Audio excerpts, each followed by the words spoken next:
estudo da Palavra de Deus.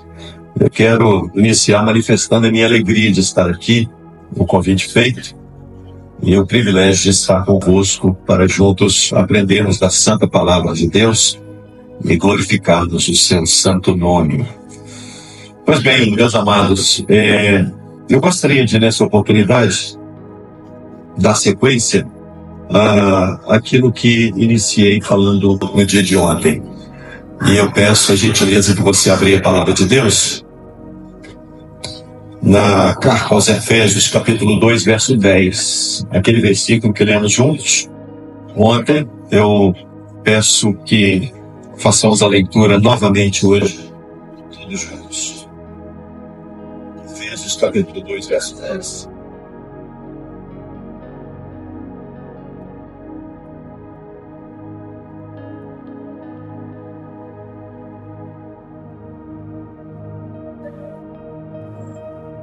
Podemos fazer a leitura juntos? Por gentileza, enche o peito de ar, com muita alegria. Vamos ler esse texto? Leamos comigo, queridos. Pois somos feitura dele, criados em Cristo Jesus para boas obras, as quais Deus de antemão preparou para que andássemos nelas. Meus amados, eu gostaria de iniciar fazendo uma introdução onde eu vou procurar, e que a graça de Deus me permita fazer isso, fazermos uma avaliação do mundo em que vivemos e podemos enxergar o mundo que está à nossa volta. Esta sociedade contemporânea, o que está acontecendo nos nossos dias? Eu peço que antes de nós iniciarmos, você feche seus olhos e vamos orar juntos. Ore comigo, por favor. Deus Santo, nós sabemos que nada temos nós mesmos que possa servir para abençoar alguém. Mas louvamos o Teu nome porque tudo que temos pela graça bendita do nosso Salvador. Te damos graças porque o Teu Espírito tem operado nesses dias. Louvamos o Teu nome pela maneira como o Teu reino avança.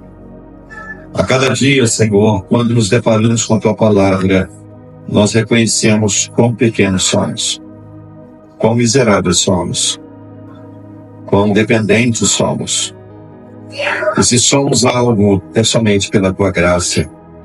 Por isso oramos para que o Teu Espírito opere poderosamente, nos convencendo, que o Teu Espírito opere poderosamente, nos levando mais adiante, numa compreensão mais profunda, numa entrega maior, em uma vida de mais comunhão, de mais intimidade, de mais compromisso. Senhor, ajuda-nos, santifica-nos e seremos santos. Purifica-nos e seremos puros. Fortalece-nos e seremos fortes. Abençoa-nos para que pela Tua graça a Tua palavra produza um efeito poderoso na vida de cada um de nós. Em Cristo oramos. Amém. Meus amados, a sociedade moderna, nós podemos dizer que ela desencantou com o significado das coisas. E ao se desencantar com o significado das coisas, ela passou a definir o que significa essas coisas. Quando Deus cria todas as coisas, Ele não apenas cria o universo, Ele não apenas cria o homem, mas Ele também estabelece uma ordem para tudo que Ele criou. Toda obra criadora, ela está debaixo do domínio absoluto do Criador. Ele cria e Ele estabelece uma ordem para a sua criação. Ele estabelece uma ordem para tudo que foi criado. seja para as plantas, para os animais, para nós seres humanos, para os astros, para as galáxias. Tudo está debaixo de uma ordem divina, poderosa. A Bíblia diz que ele não apenas criou com o poder da sua palavra, mas ele sustenta todas as coisas pelo poder da sua palavra. Pois bem, é exatamente isso. Deus, ele, quando cria tudo, ele dá um significado específico para tudo que ele criou. E hoje nós vivemos em uma sociedade que se desencantou com esse significado. Não há interesse na sociedade que vivemos de buscar entender a ordem, esta ordem que existe no mundo criado por Deus. A ideia de se construir alicerces, a ideia de se construir sobre os alicerces que já estão postos, é uma ideia não muito bem aceita. Nós vivemos em outra sociedade. Vivemos em uma sociedade diferente da sociedade de tempos passados. A nossa sociedade, ela não tem interesse em construir sobre alicerces que já foram postos. Ela não quer isso. Eu chamo isso isso é chamado de a sociedade poética. O que significa isso? É uma sociedade em que ela destrói o que está construído para construir algo com um significado próprio que ela dá. O prazer está em destruir e construir, destruir e construir. Lembra-se da parábola do Senhor Jesus, que o Senhor Jesus proferiu acerca daquele homem que tinha uma fazenda e a sua fazenda tinha produzido muitos bens? E a Bíblia diz que ele não sabia onde colocar as suas novidades. E ele então tem uma ideia fabulosa. Ele diz: destruirei os celeiros que eu tenho e construirei outros maiores para abrigar as minhas novidades. O homem é assim. Ele vive destruindo os celeiros que tem para construir outros. Enquanto que a base que nós, como crentes, devemos ter, nós podemos chamar de mimesis, isto é, imitar o que os outros fizeram. Construir sobre bases que outros deixaram. Isso é o Evangelho. O homem poético, ele quer preencher o vazio com aquilo que está dentro dele. Ele quer imprimir um significado específico para as coisas.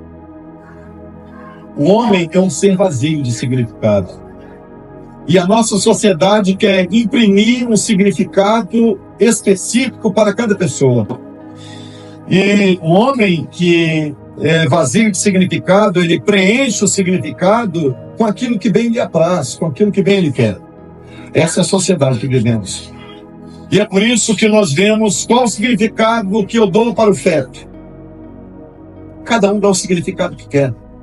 Qual o significado que eu dou para a família? Qual o significado que eu dou para o dinheiro? Você percebe que a nossa sociedade ela está dando uma guinada? Porque o homem é vazio, ele preenche esse vazio com o significado que bem lhe apraz. E não o significado da ordem criada por Deus.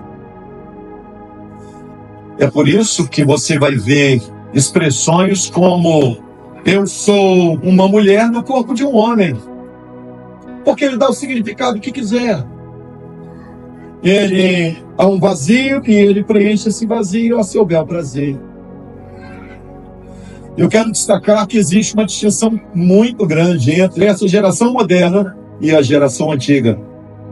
A civilização moderna é vazia de significado e ela precisa preencher o significado não com a teoria da realidade, mas ela quer preencher esse significado com a teoria da representação.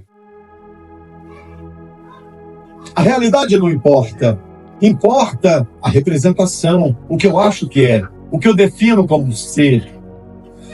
E é dessa maneira que não se olha mais para o real na nossa sociedade. Dá-se o significado que cada um faz, segundo a sua própria leitura.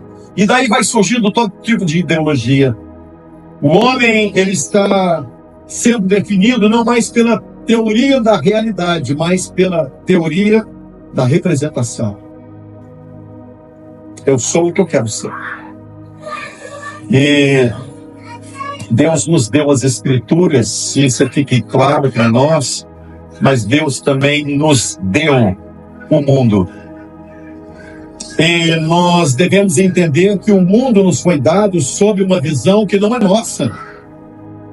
O mundo nos foi dado sob uma visão, sob uma ordem dada pelo Criador. Existe uma ordem criacional e nós não podemos enxergar o mundo de outra maneira.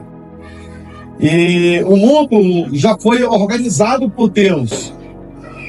E as pessoas querem mudar exatamente isso. Deus, Ele não quer pastores criativos. Deus quer pastores imitativos. Pastores criativos, eles estão sempre buscando novidade para a sua igreja. Porque a palavra de Deus não é suficiente para prender o crente. Então ele precisa sempre de buscar uma atividade para o crente. Ele é muito criativo em tudo, né? Para prender o jovem, ele tem que bolar uma estratégia. Criatividade. E o verdadeiro pastor não é criativo, ele é imitativo. Ele apenas imita, ele faz aquilo que já está estabelecido à luz da palavra de Deus para que seja feito. A Bíblia nos ensina que nós devemos ser imitadores. Em um mundo em que as pessoas não querem imitar mais ninguém. Os filósofos, eles celebram as diferenças, não é assim? Há uma celebração no mundo em que vivemos das diferenças. As diferenças são celebradas, né? Elas são festejadas pelos homens. Eles querem que o indivíduo seja cada vez mais ensimesmado, né? É como sermos, e aí está o grande dilema, como sermos imitadores de Cristo em um mundo onde as pessoas não querem imitar ninguém. Como sermos imitadores de Cristo? A igreja precisa saber que nós somos uma cópia. Nós não somos original. Nós somos uma cópia de Cristo. Os discípulos, a maneira como você vai discipular na sua igreja é uma maneira de imitação. Você imita e você discipula assim. E para imitarmos é necessário termos um padrão. Onde é que está o padrão? A palavra de Deus é o padrão. A Bíblia é o nosso padrão. Um best-seller. Hoje nós estamos conversando aqui, na hora do almoço, com o pastor Josafá. Estamos conversando sobre isso, um best-seller de um livro em seus passos, O que faria Jesus? Já ouviram, né? Certamente. Não nos interessa o que faria Jesus na minha circunstância. Porque à medida que eu começo a pensar o que faria Jesus no momento em que eu vivo, eu começo a idealizar um Cristo que nasce na minha mente. Eu começo a imaginar atitudes que esse Cristo teria. Isso é uma idolatria. Na verdade, nós não precisamos de fazer o que Jesus faria. Nós, como igreja, devemos fazer o que Jesus fez. O exemplo já está posto. Nós não podemos ser uma sociedade poética, sabe? Uma sociedade que inova, que cria. Não, nós somos uma sociedade onde os crentes, eles apenas imitam. Nós somos imitadores de Cristo. É para isso que nós nascemos. E nós não podemos imitar, irmãos queridos, um Cristo fabricado na nossa mente. Sabe? Esse Cristo fabricado no evangelicalismo brasileiro, ele é muito mais palatável. Ele é muito mais fácil de ser vivido, não é? Muito mais fácil. Mas esse Cristo não é o Cristo das Escrituras. Esse Cristo onde eu imagino quem Ele é, e eu passo a seguir um caminho segundo o que eu idealizei, o que eu tracei, e não aquilo que está posto na palavra de Deus. O Cristo que a Bíblia nos apresenta não é um Cristo criado, não é um Cristo construído. pelos nossos pensamentos, pelas nossas divagações, pelos nossos interesses. Toda a criação, ela obedece à natureza. Vocês já perceberam isso? Que toda a criação, tudo que obedece a Deus pela sua própria natureza. Tudo que está criado para a glória de Deus. A palavra de Deus diz no Salmo 19 que os céus proclamam a glória de Deus.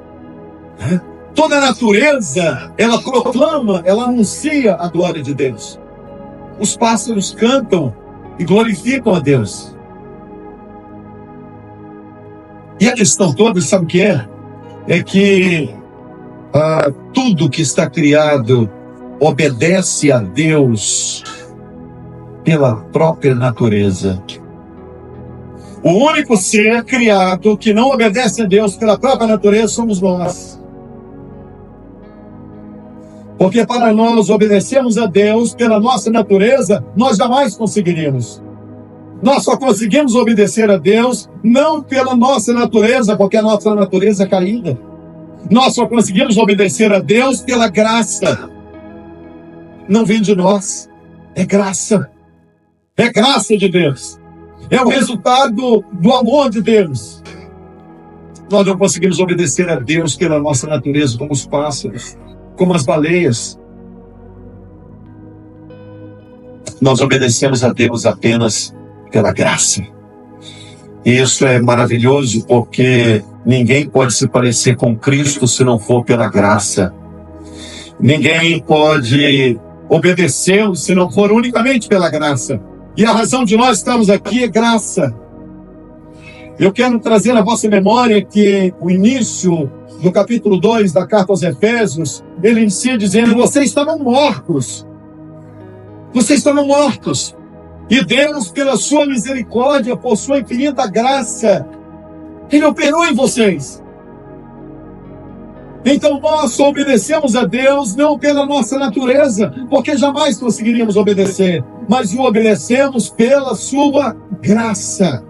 É Ele que opera tanto querer quanto efetuar. É Ele que realiza tudo. Nós estamos apenas aqui. Ele age soberana e gloriosamente. Bendito seja Deus, irmãos. Adorado e engrandecido seja Deus. Quando o pastor Josafá estava ministrando, eu me lembrei de uma frase de Jonathan Edwards. E ele falou algo sobre nos arrependermos. E Jonathan Edwards, ele fez uma oração que está muito ligado a isso. E a oração dele foi: eu me arrependo por tantas vezes em que o meu arrependimento foi tão superficial. O que eu quero dizer a vocês é que se não for pela graça, nós estamos perdidos. A nossa natureza, a nossa inclinação é para tudo aquilo que é uma afronta à santidade de Deus. Mas pela graça nós estamos aqui. Estávamos mortos, mas pela graça de Deus Ele nos vivificou. Bendito seja o Senhor. Que obra gloriosa é essa que Deus realiza em nós, onde Ele opera tanto querer quanto efetuar. Nós somos, quando nós olhamos esse mundo à nossa volta, nós somos tentados a abandonar o caminho da graça e seguimos por um caminho de um Cristo criado. Somos tentados a seguirmos por um caminho de um Cristo criado pela nossa imaginação. E eu digo que é muito mais fácil. Você sabe que quando eu abracei a fé reformada, e eu digo isso na igreja em que Deus me deu o privilégio de pastorear, eu digo inúmeras vezes que nós escolhemos o caminho mais difícil. E eu confesso que se fosse para eu escolher, eu teria escolhido um caminho pentecostal, sabe, um reteté. Muito mais fácil. Meia dúzia de gritos. Deus me revelou. Todo mundo chorando, estou tudo arrepiado. Nós escolhemos o caminho mais difícil. Porque nós não queremos um Cristo fabricado pela nossa mente, nós queremos o Cristo das Escrituras. Nós não queremos um Cristo mais palatável. Nós queremos o Cristo que morreu naquela cruz e que nos deixou a santa palavra dele, onde todas as coisas estão ordenadas. E eu não preciso preencher o vazio do homem com o meu intelecto. Sabe? Não é uma sociedade poética, mas uma sociedade onde nós somos imitadores de Cristo. Nós não estamos criando nada, nós não somos pregadores de novidades. Nós simplesmente construímos sobre a base, e a base já está posta. Os apóstolos deixaram a base. Não há outra base, não há outro fundamento, senão o fundamento dos apóstolos. A base já está feita, gente. Mas esse Cristo não satisfaz a grande maioria. Pastor, é muito difícil. Não é mais fácil? Fala sério, que não é? Olha, irmão, eu digo lá na minha igreja, se fosse para ser pentecostal, irmão, a gente ia ter que fazer culto final de semana inteiro. Só no reteté, só na canela de fogo. Hein? A meia dúzia de vira para cá, roda para cá. Ó, o povo diz assim, arrepiado. Eu tenho certeza que muita gente vai arrepiada para o inferno. Porque o Cristo que você cria na sua mente é uma idolatria. Nós não podemos ser os crentes que imaginam um Cristo a nosso bel prazer. Um Cristo que está na nossa coleira, onde nós damos ordens para eles. Quando Deus cria o homem, Ele cria de que maneira, queridos? Gênesis capítulo 1, verso 26 e 27. Deus cria o homem segundo a sua imagem e a sua semelhança. O que significa isso? Obviamente, eu creio que todos, se não todos, quase todos, devem saber que sermos criados à imagem de Deus significa que Deus tem atributos que são comunicáveis e atributos que são incomunicáveis.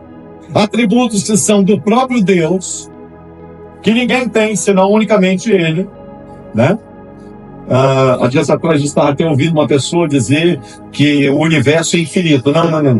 Em hipótese alguma, porque infinitude é um atributo exclusivo de Deus, só Deus é infinito, ok? O universo você pode até não conhecer até onde ele vai, mas ele é finito, ok? Então Deus compartilhou conosco dos seus atributos comunicáveis, isso é, Deus quando nos cria a sua imagem, Ele imprime em nós, Ele compartilha conosco desses atributos, a sua bondade, a sua justiça, o seu amor. Nós somos feitos à imagem de Deus. O fato é que esses atributos nada mais são do que nós recebemos a imagem moral de Deus para sermos semelhantes a Deus. Quem sabe aqui qual foi a primeira vez que Deus falou com o homem? O que Deus falou? Quem se lembra? Por favor. O que Deus falou com o homem? A primeira coisa que Ele falou. Quem se lembra? Ninguém? Vamos lá, gente. Fica à vontade. Frutificai, multiplicai, desenchei a terra. Primeira coisa que Deus fala com o homem após criar a sua imagem, a sua semelhança, qual é? Cresça, multiplique. O que Deus queria? Ele criou alguém parecido com Ele. E Deus vira para este ser que agora se parece com Ele e diz assim: encham a terra de pessoas que se pareçam comigo. Quando você olha para o Gênesis, você vai ver que esta é a essência da criação. Deus, quando cria o homem, Ele cria com qual objetivo? Criar alguém que se pareça com Ele. E Ele diz: agora vamos encher a terra, frutifiquem, multipliquem, encham a terra de pessoas que se pareçam comigo.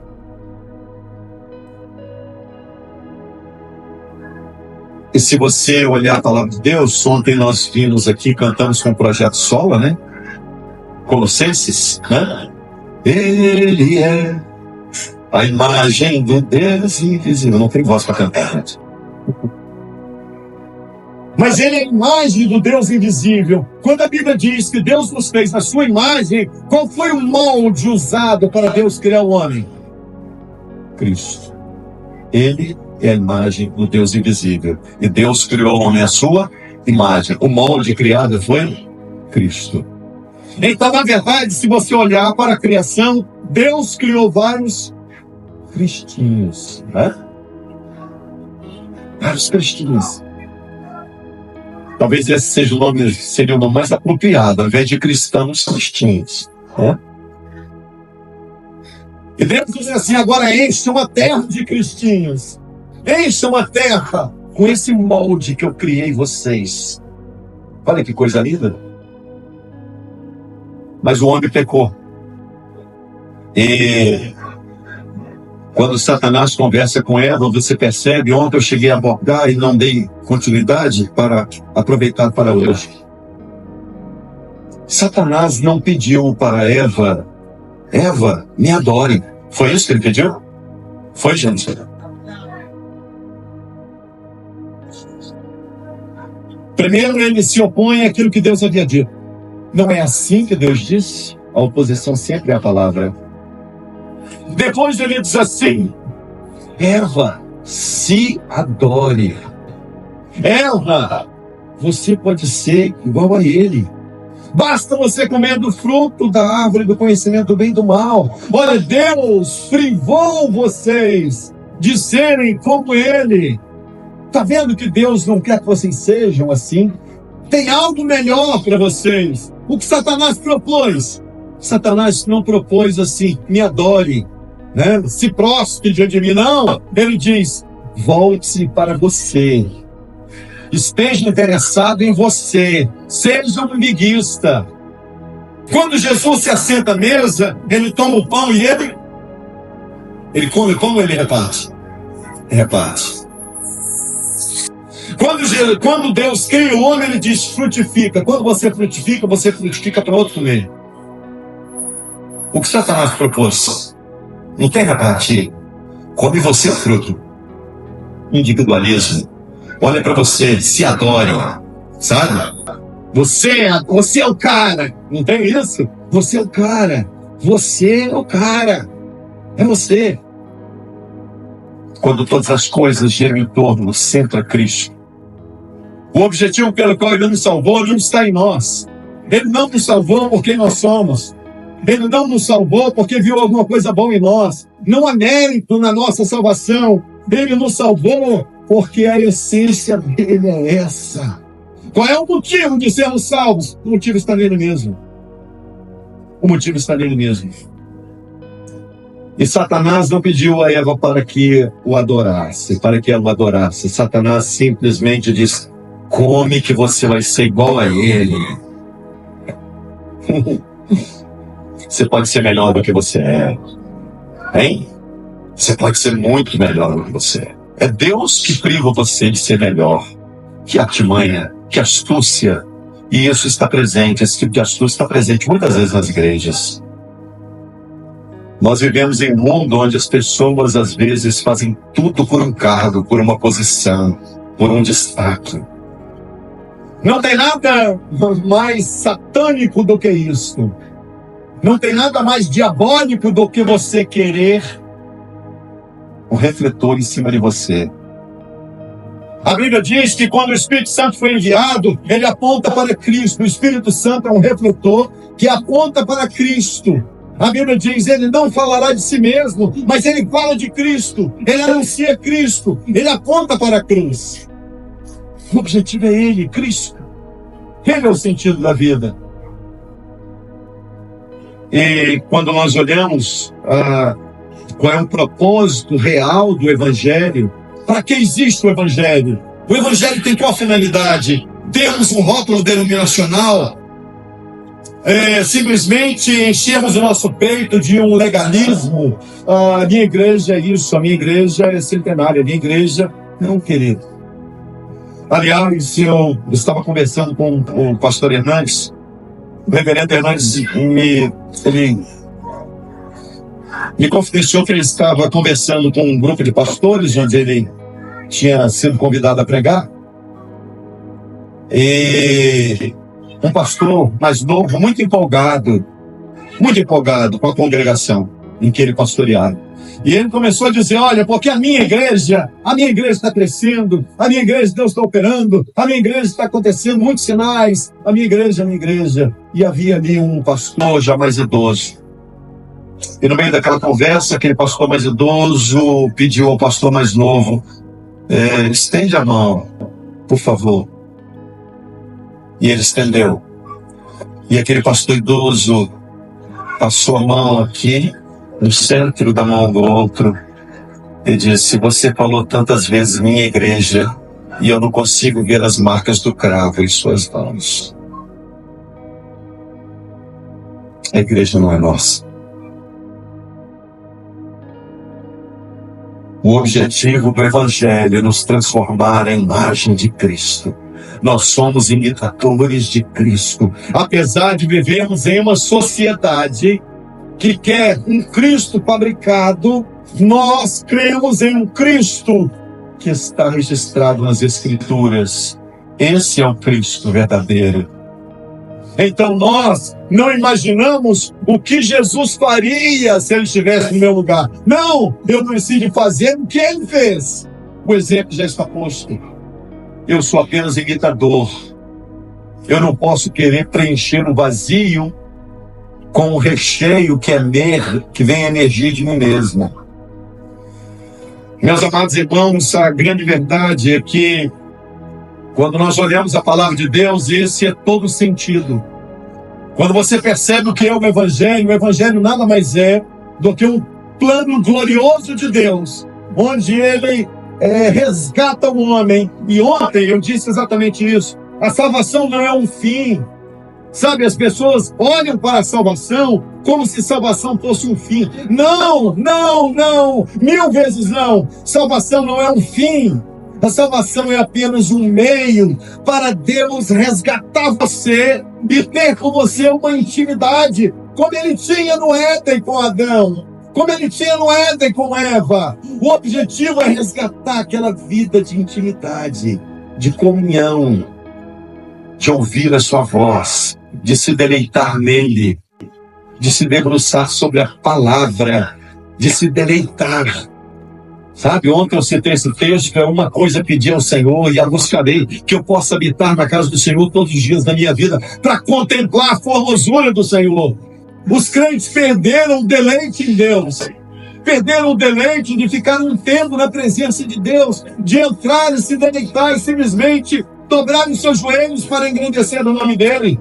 Esse é o objetivo do Evangelho. Nós fomos feitos à imagem de Cristo. Com esse objetivo. Quando Cristo vai à cruz, ele não reclama pelo fato de Judas tê-lo traído. Cristo não reclama porque o sinédrio judaico conspirou contra ele e manipulou para que ele fosse levado até Pilatos. Cristo também não reclama do julgamento injusto de Pilatos. Cristo não reclama pelo fato de Pedro, o amigo, tê-lo negado. Cristo não reclama pelo fato das ovelhas dos apóstolos se esconderem naquele momento em que ele foi preso. O único reclame dele naquela cruz foi: Deus meu, por que desamparaste? Não reclama da dor, ele não reclama da fome e do frio. A única coisa que importava para ele é a presença do Pai. É o único momento em que ele não chama Deus de Pai, ele chama Deus de Deus. Deus meu, por que me desamparaste?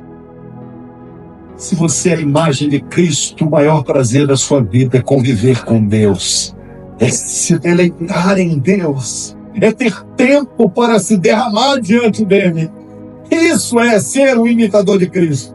Isso é viver o verdadeiro Evangelho. O verdadeiro Evangelho é muito distante, irmãos queridos. daquilo que a grande maioria das igrejas está pregando, infelizmente. É muito distante. O texto em que lemos em Efésios 2:10 diz: porque somos feitura sua. Oh, glória a Deus! Só pela graça Deus podia pegar um homem defeituoso como eu e você e fazer um poema. Feitura, no grego, poema. Você é o poema de Deus para o mundo. Você é a obra-prima de Deus para o mundo. A igreja é Deus apresentando ao mundo o propósito do Éden, ainda está de pé na mente de Deus. Ele quer resgatar você, salvar você com uma finalidade: transformar você como imitador de Cristo, parecido com Cristo. Cristinhos. E à medida que nós andamos por aqui como imitadores de Cristo, nós dizemos ao mundo quem é o rei deste mundo. Nós estamos ao sermos imitadores, nós estamos dizendo ao mundo quem é o nosso Deus. Que quem manda aqui é Ele, é o Todo-Poderoso. Ele nunca perdeu as rédeas da história, estão seguras nas mãos dele. E nós louvamos a Deus por isso. Infelizmente, há muitos crentes que perderam o verdadeiro sentido do Evangelho. Lembra-se da parábola em Lucas capítulo 15, a parábola contada por Jesus? Um pai que tinha 2 filhos, e o mais moço pede ao pai a fazenda que lhe cabe, e ele pega os bens e parte para uma terra longínqua. Sim, o mais velho ficou em casa. Mas quando o filho mais novo voltou, o filho mais velho não estava em casa, estava cuidando de outras coisas. E sabe de que maneira aquele filho mais velho, aquele filho mais novo voltou? Ele ensaiou uma das orações mais hipócritas que possa existir. A oração do filho mais novo, quando ele estava cuidando de porcos no chiqueiro, a oração dele foi: primeiro ele pensou, quantos trabalhadores de meu pai têm abundância de pão e eu aqui pereço de fome. Olha a hipocrisia, olha o que é um homem. Ele não pensou no pai, ele não tinha interesse no pai, ele não sentiu saudade do pai, ele simplesmente estava morrendo de fome e desejava comer bolotas de porco, e ele então pensou: na casa do meu pai tem abundância de pão. Ele não pensou no pai, ele pensou apenas no alimento que tinha na casa do pai. Nós somos um bando de interesseiros. Essa é a verdade. Nós precisamos nos arrepender dos nossos pecados. Sabe como Jonathan Eduardo, eu me arrependo de tantas vezes ter me arrependido de forma tão superficial. Isso precisa estar dentro de você, dentro de mim, todo dia, irmãos. Se nós queremos ser imitadores de Cristo, nós precisamos entender que não há dignidade em nós. E aquele filho mais novo, quando ele ora, ele ensaia uma oração, e a oração dele foi: eu vou dizer para o meu pai: Pai, pequei contra o céu e perante ti. Aparentemente uma oração linda. Já não sou digno de ser chamado teu filho. Aí começou um desastre na oração. Já não sou digno. Sabe por quê? Na cabeça dele, quando ele estava na casa do pai, ele era digno. Agora que ele estava no chiqueiro, na lama, ele já não era digno. Tem muita gente que está dentro da igreja se acha digno. E o outro que está lá na lama do pecado acha que um dia eu fui da igreja, eu fui digno, mas agora eu estou no chiqueiro, estou na lama, estou no pecado, já não sou digno. Você nunca foi digno. A dignidade não é nossa, a dignidade de Cristo. A dignidade dele sempre foi dele. E aquele homem ensaia uma oração hipócrita: já não sou digno de ser chamado teu filho. Faze-me como um dos teus jornaleiros. O pai não quer jornaleiro. O pai não quer trabalhador. O pai quer um filho de volta. O pai quer você. Ele não está atrás do seu trabalho. Ele não está atrás do que você vai dar a ele. Ele não está atrás do seu dinheiro. Ele não está atrás daquilo que você vai fazer na igreja. Ele quer se relacionar com você, irmão. É isso que Ele quer.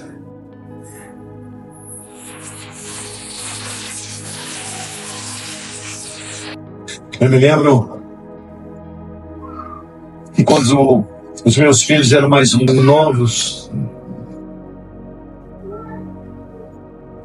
eu às vezes chamava assim: vamos lavar o carro do papai comigo? Vamos lavar o carro comigo. Queria que ele lavasse carro.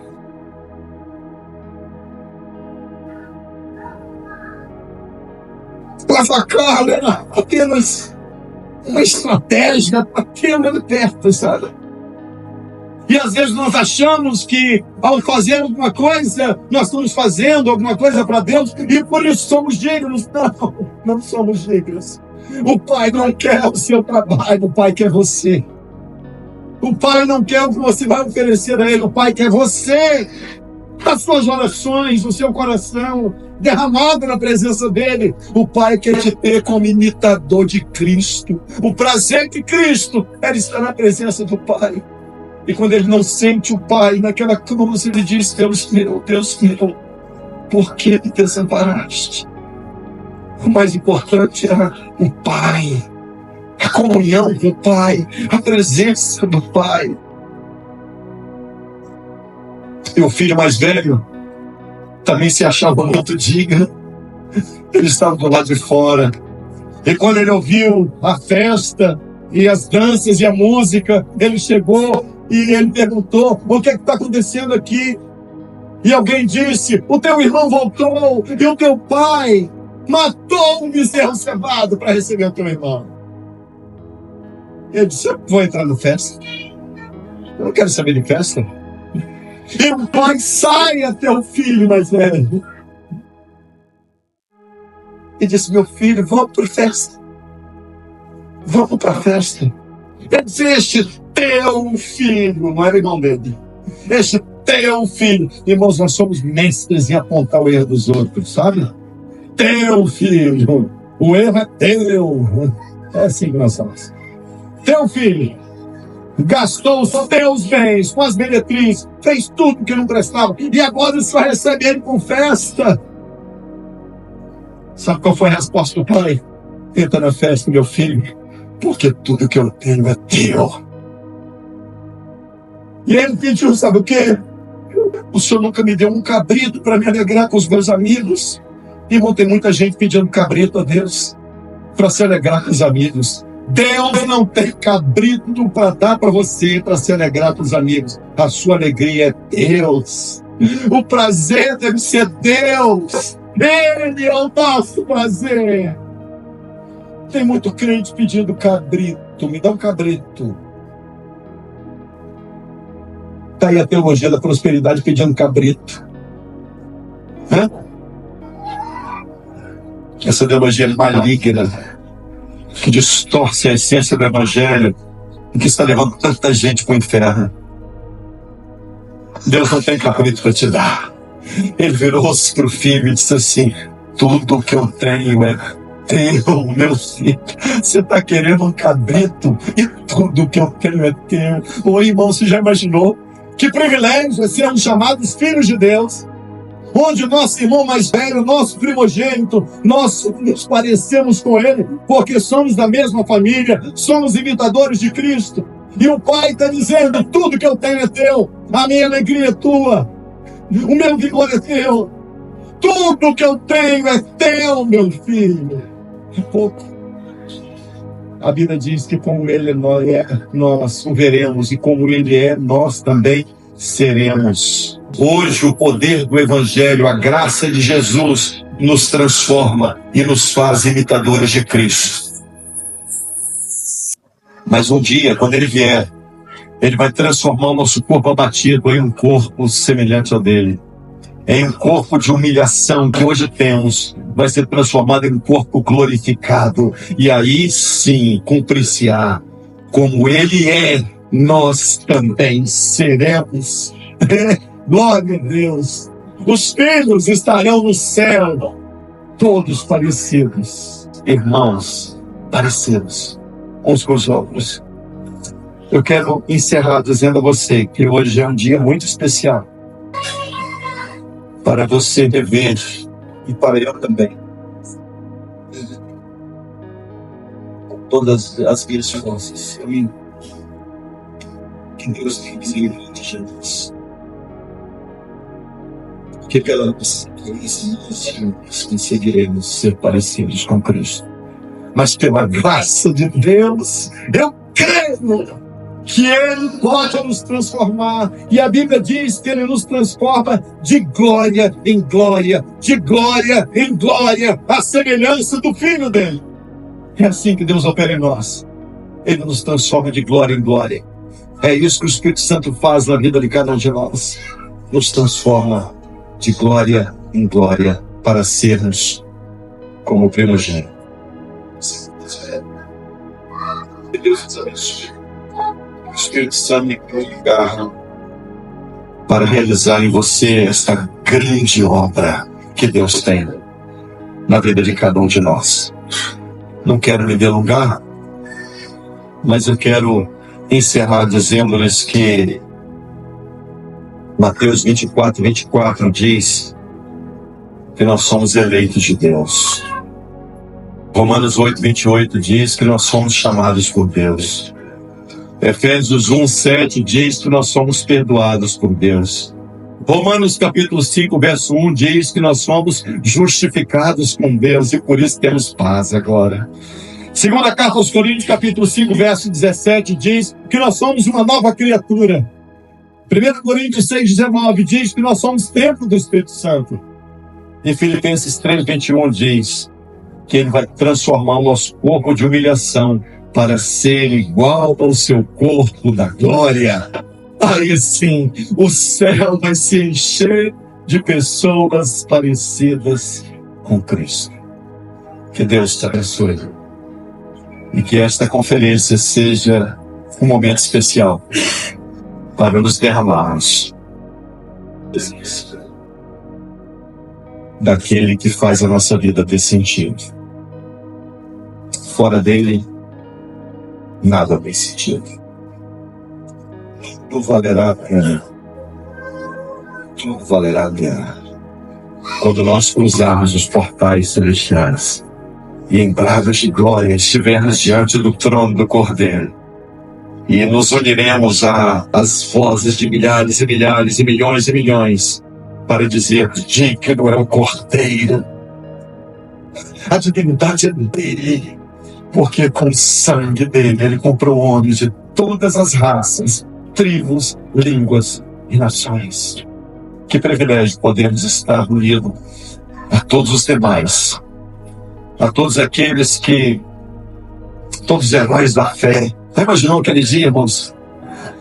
Os que morreram em Cristo ressuscitarão primeiro, e nós, os que estivermos vivos, receberemos um corpo glorificado, nos encontraremos nos ares, e dali estaremos para sempre com o Senhor. Para sempre com o Senhor. Para sempre.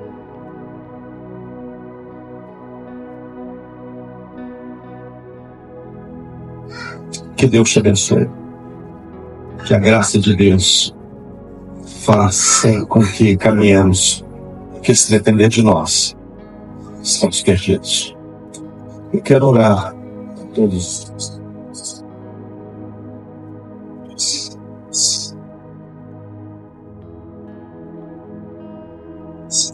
É que eu quero pedir a Deus agora: livra-me de mim mesmo. Você pode gritar?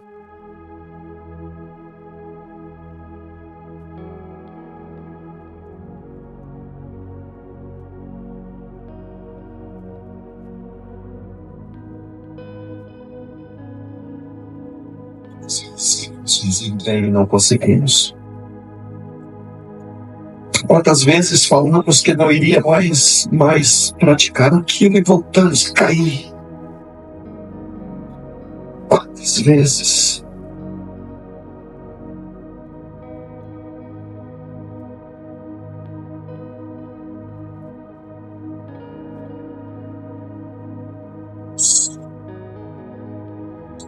Que graça é essa que recebe pecadores como nós, que não desiste de nós. Bendita graça, bendita graça, bendita graça que nos salvou para nos fazer viver em novidade de vida. Bendita graça que nos salvou e nos transforma à imagem do seu Filho. Bendita graça que nos reservou um dia que nos estamos diante do todo. Com nossa voz, engrandecemos o teu nome.